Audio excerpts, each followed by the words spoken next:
हमारे साथ जो है मेजर जनरल अश्विनी शिवाच जो कि रक्षा विशेषज्ञ हैं वो जुड़ रहे हैं। मेजर साहब, आपने देखा ये तस्वीरें भी हम दिखा रहे हैं, बहुत दर्दनाक तस्वीरें हैं जो अब जो है हमारे शहीद जवानों के सब उनके गांव घर पहुंच रहे हैं। लेकिन मैं आपका ध्यान खींचना चाहूँगा, ये जो खबर आई है कि 10 जो है जिसमें 4 अफसर भी थे, 10 जवान जो है वो बंधक बनाए गए थे और मेजर जनरल के बातचीत के बाद उनकी रिहाई हुई।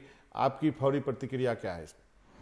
देखो, इसमें कोई ये नहीं, आपको मालूम है कि जो 6 जून के बाद जो मीटिंग हुई थी उसमें ये डिसाइड हुआ था कि अभी हम सिचुएशन को, जो कि lieutenant general Harinder Singh GOC 14 core और मेजर जनरल ल्यू लॉन जो कि कमांडर हैं साउथ सिंगजंग प्रोविंस के, कि भाई अभी हम सिचुएशन को डिफ्यूज, डिस्कलेट और कंट्रोल में लाएंगे।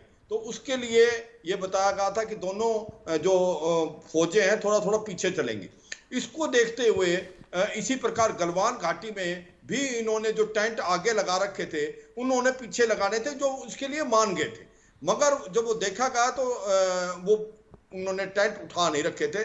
तो ये जो कमांडिंग ऑफिसर है कर्नल संतोष अपनी पार्टी के साथ गए शाम को, जब ये रिपोर्ट देनी थी कि उन्होंने अपने टेंट उठा लिए या नहीं PLA ने, तो वो उनको देखने गए थे और जब वो गए तो उनके ऊपर उन्होंने PLA ने अटैक कर दिया। और जैसे आपको मालूम है कि हमारा और चीन के बीच में एग्रीमेंट है, ये 5 एग्रीमेंट है, 1993 का, 1996 का, 2002 का, 12 का और 13 का।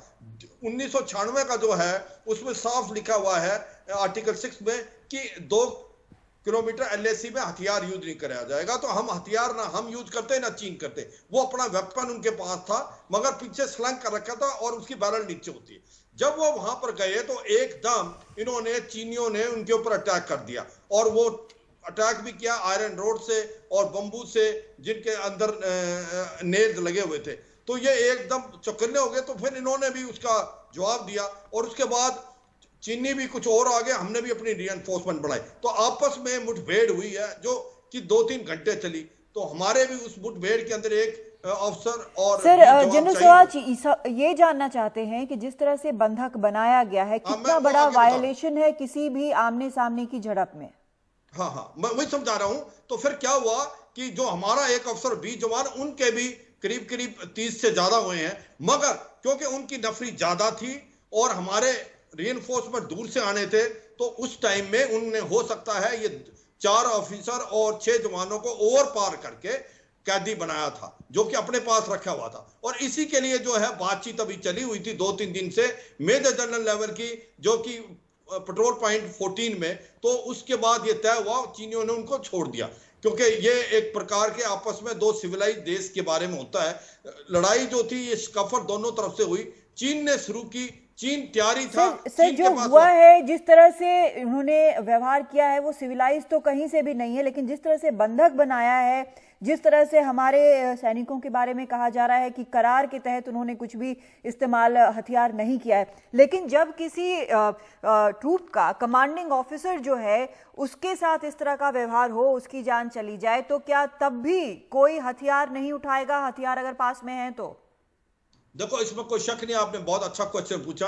हथियार उनके पास था और ये डिपेंड करता है कि वहां पर जो कमांडर है क्या सोच विचार करता है। क्योंकि कई बार क्या होता है कि जब स्कफल होती है तो आपस में बीच में एक दूसरे के साथ झगड़ा हो जाता है और वो वहां से लाठी मार रहे थे अपने, तो हथियार चलाना आसान नहीं है ऐसी हालात में। मगर अगर आप चला सकते हैं, मैं भी ये समझता हूं, अगर आपके कमांडिंग अफसर को कोई मारता है तो आप पक्का हथियार चलाओ, उसमें कोई ऐसी वो नहीं है। मगर मुझे लगता है कि जब वो अंधेरा था, रात थी, दिख नहीं रहा था दोनों, और पहाड़ी इलाका था, और उससे जो ज्यादातर लोगों की जो मौत हुई है वो उस छड़ी से गिर के हुई है, ऊपर से गिर के नाले में गिरे, सब 0 टेम्परेचर था। ऐसे हालात में जब दोनों आपस में एकदम टकराव गए तो अपना हथियार लेके निकाल के फायर करना शायद थोड़ा मुश्किल है, बिकॉज अपने और दुश्मन के बारे में भी दिख नहीं रहा, तो थोड़ा मुश्किल है। मगर मैं ये लगता है अगर रिक्वायरमेंट है, मैं भी सोचता हूं ये, अगर मैं वहां कोई कमांडर होता तो मैं पक्का फायर कर देता अगर जरूरत पड़ती। आप कमांडिंग अफसर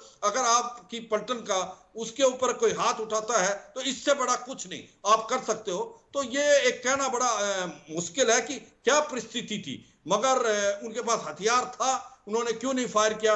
हो सकता है कि वो आपस में टकराव इतना हो गया हो और ये भी मार रहे थे वो भी मार रहे थे, हम थोड़े सरप्राइज हुए हैं, पहले हम सरप्राइज हुए हैं, मगर हमने डट के मुकाबला किया, मारते मारते मरे हुए। तो इसीलिए जो कैजुअलिटी चीन की अगर आप देखो ज्यादा है, कम से कम 35 से ऊपर है, अपने 20 जवान शहीद हुए थे, तो उनकी कैजुअलिटी ज्यादा है। तो आप दूसरा क्वेश्चन पूछते हैं कि ऐसा है तो फिर कैजुअलिटी उनकी कैसे है। तो मुझे लगता है कि जो हमारे जवान हैं उन्होंने उनके ही वेपन खोज के और उनके लेके फिर उनको मारा और उनको उनसे बदला लिया।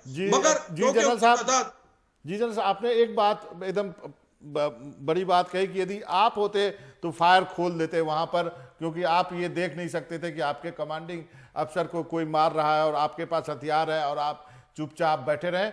जनरल साहब एक छोटा सा ब्रेक लेते हैं, ब्रेक के बाद लौटते हैं और फिर इस पर चर्चा जारी रखें।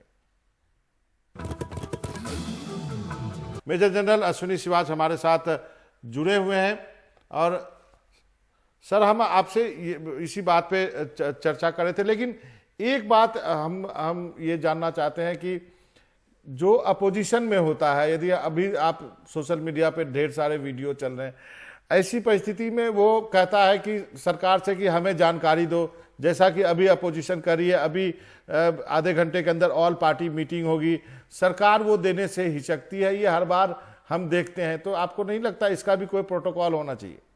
देखो, पहली बात तो मैं जो पहले बता रहा था उस सिचुएशन को मैं फिर एक बार थोड़ा सा क्लेरिफाई करता हूं कि आपको इस चीज को ध्यान देना पड़ेगा। जो 16 बिहार के जवान थे वो आउट नंबर हो गए थे, चाइनीज ज्यादा थे, उसके बावजूद भी इन्होंने इतना बहादुरी का प्रतीक किया कि मरते मरते मरे, मतलब कि उन्होंने अपने तो 20 शहीद हुए, चीनियों को 40 से ज्यादा को मौत के घाट उतार दिया। तो ये एक बहादुरी का प्रतीक है भारत की फौज का कि अगर उनके पास दूसरी साइड में बैटन भी थे, उनके पास आयरन रोड भी थे और वो वुडन क्लब थे जिनके अंदर आपके नेल्स लगे हुए थे और बाबर्ड वायर थी, इसके बावजूद भारत के जो जवान थे उन्होंने बहुत डट के मुकाबला किया।